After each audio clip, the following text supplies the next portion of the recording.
It sounded like a bomb. EF3 tornado severely damages Oak Grove neighborhoods.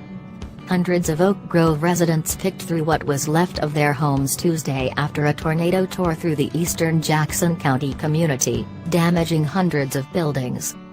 Among them, Mary Harmon.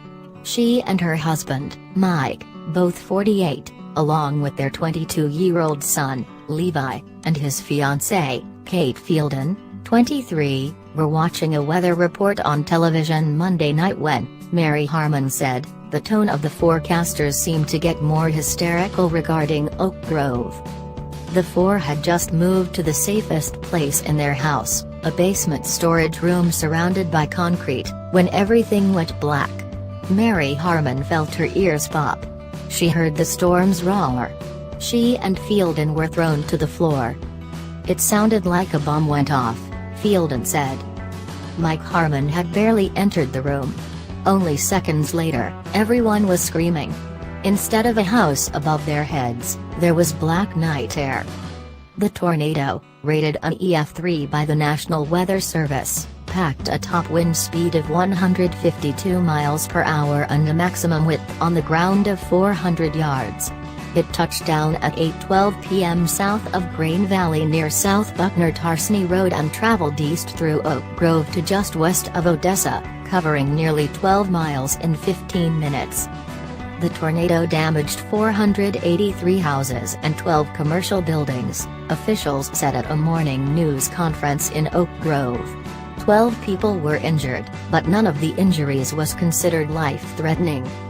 Based on some of the damage I've seen, it's rather amazing, said Carl Scarborough, chief of the Sni Valley Protection District. Again, just thanks be to God there were no fatalities. In Lee's Summit, another tornado, an EF1, touched down at 8 p.m. near Northwest Chipman Road, according to the National Weather Service. Winds reached 108 miles per hour. The tornado destroyed one building and damaged about 20 homes. No injuries were reported. Two other tornadoes touched down in the Kansas City region Monday night, one near Carrollton and the other in Wood. The Carrollton tornado was rated an EF1 tornado with maximum winds about 110 miles per hour. It touched down about 8:40 p.m. near Missouri 10 southwest of the city and for about 6 minutes traveled to the northeast for a little over 6 miles. It reached a maximum width of 100 yards. The Wood tornado was rated an EF0 with an estimated maximum wind speed about 80 miles per hour. It touched down about 7:52 p.m. near the Ironwoods Park at 147th Street and Mission Road. It traveled 0.3 miles. Its maximum width was 100 yards. In the early afternoon, as cleanup continued, Missouri Governor Eric Greitens toured one of Oak Grove's hardest-hit areas to offer words of concern and support. He lauded the resolve of residents in the town of 7,800. "It's incredibly impressive to see the resilience," Greitens said, "when you have a situation like this when people have to deal with a lot of loss and a lot of fear, people build courage. And they find ways to come together." He continued, "We've got their back in this very difficult time." Greitens earlier had declared a state of emergency which, among other measures, allows state resources to be used in areas that saw damage from Monday night's storms. The governor spoke briefly with people including Gary Smith, who was cleaning out the home of his 86-year-old mother. Anna Smith hid in a bedroom during the storm and watched as the wind smashed through her front windows and ripped open her roof. She said she could see the sky, Smith said. While some residents felt as if their homes had lurched and moved, the Harmons, perched on a hillside near the top of 28th Street, actually did. The tornadic winds burst through the first-floor garage, collapsed walls and caused the entire second floor to heave and slide forward down an embankment to rest on its nose. Mike and Mary Harmon and Fielden were three among a handful of residents who were taken by ambulance to the hospital.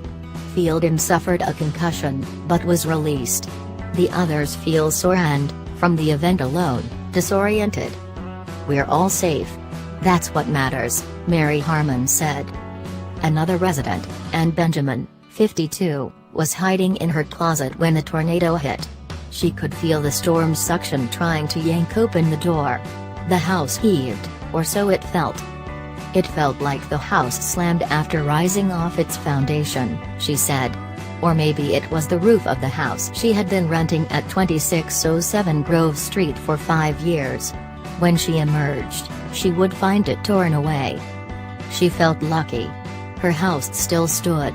Even in the dark, she could see that the home of one of her neighbors was completely gone. On Tuesday, she stood by her mother, Evelyn Morrill, 69, and her stepfather, Tim Morrill, 66. Holding a change of clothes, Benjamin cried. In the light of day, she looked at the neighborhood again. "It's way worse," she said, than she had imagined. Hunter Myers, 20, was poking around Tuesday morning in the wreckage that had been his home, roof torn away, kitchen upended, insulation sprayed through the home like snow drifts. His car was smashed. "I was in the basement when it hit," said Myers, who lives in the house with his mom and stepfather. "I didn't think it was going to be anything when I heard the siren," he said. Then his ears popped. He heard the tornado's characteristic locomotive roar. "It was crazy," he said. His stepfather had halfway scoffed at the storm before it took his home away.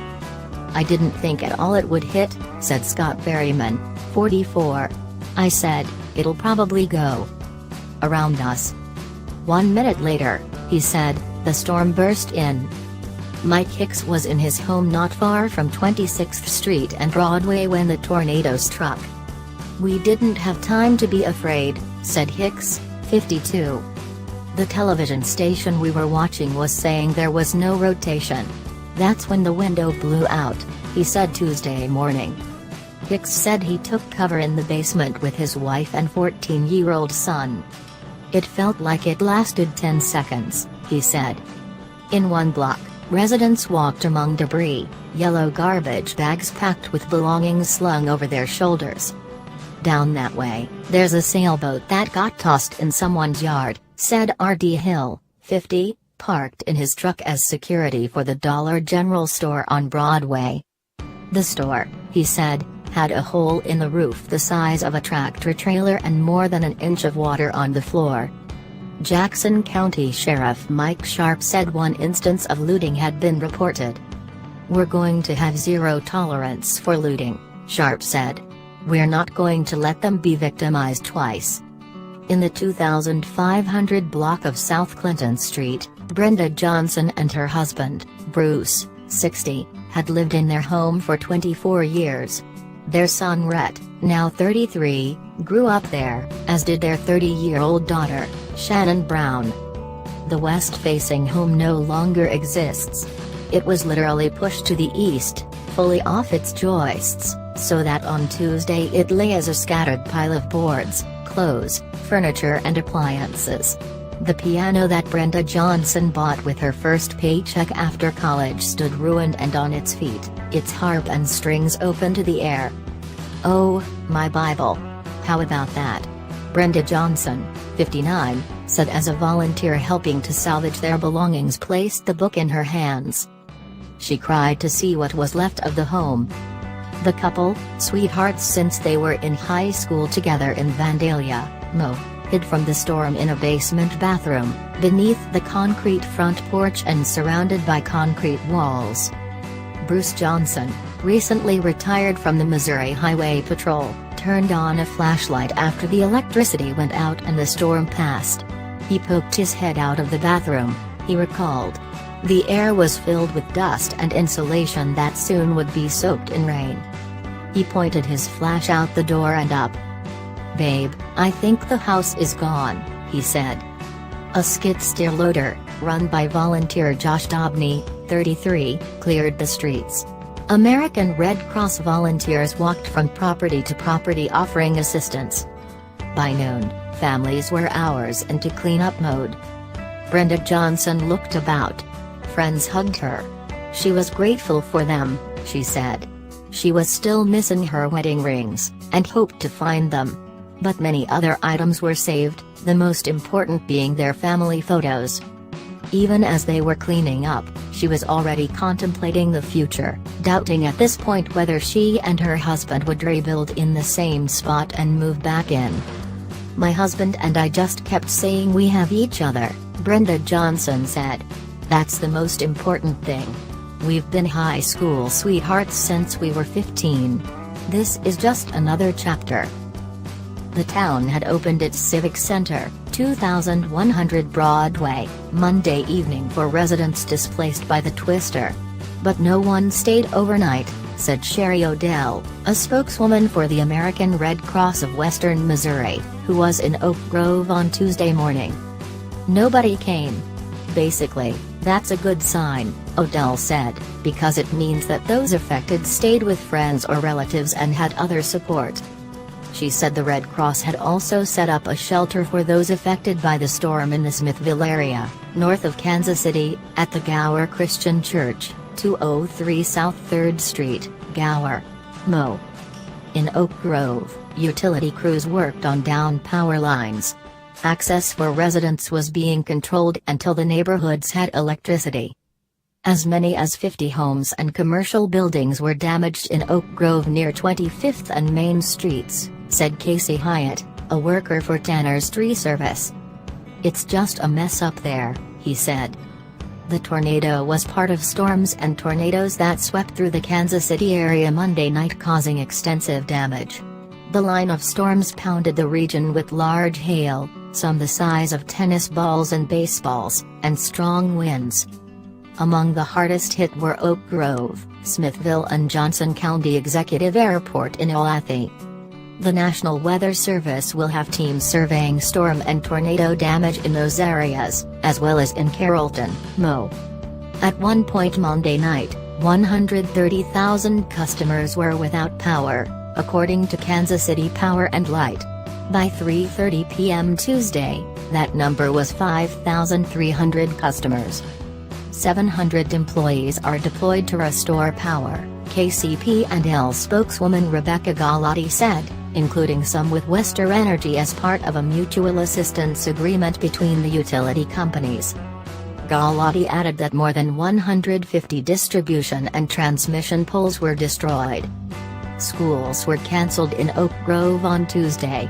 Lee's Summit also cancelled school Tuesday because of power outages. An emergency worker said early Tuesday that most residents that were forced to leave their homes opted to stay with friends and relatives nearby. Oak Grove straddles the lines between eastern Jackson County and Lafayette County, some 30 minutes east of Kansas City. The Boise Cascade Building Materials office building was completely destroyed, and a nearby lumber yard sustained minor damage. About 19 other homes and businesses within about 5 blocks were damaged, and fallen trees, some completely uprooted, damaged power lines in the area.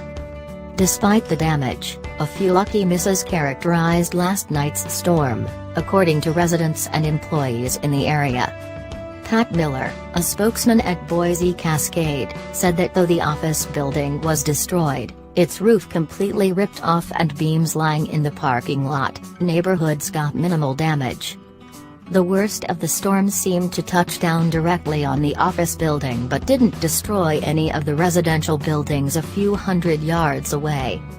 According to the National Weather Service, no radar indicated rotation indicative of a tornado, and trained storm spotters did not report rotation as the storm passed over Lee's Summit, the fire department reported. On Olive Street, residents said homes on the west side of the street were without power. In Michael Hook's driveway, a thick tree branch lay near his vehicle. He had presciently moved the vehicle last night before the storm hit. "It would have gotten hit by this tree," Hook said. "The tree just exploded." Justin Baker was thankful for another near miss.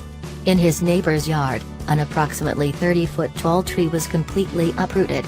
It was planted in the front yard of a home but fell away from a parked car and just missed doing serious damage to the home.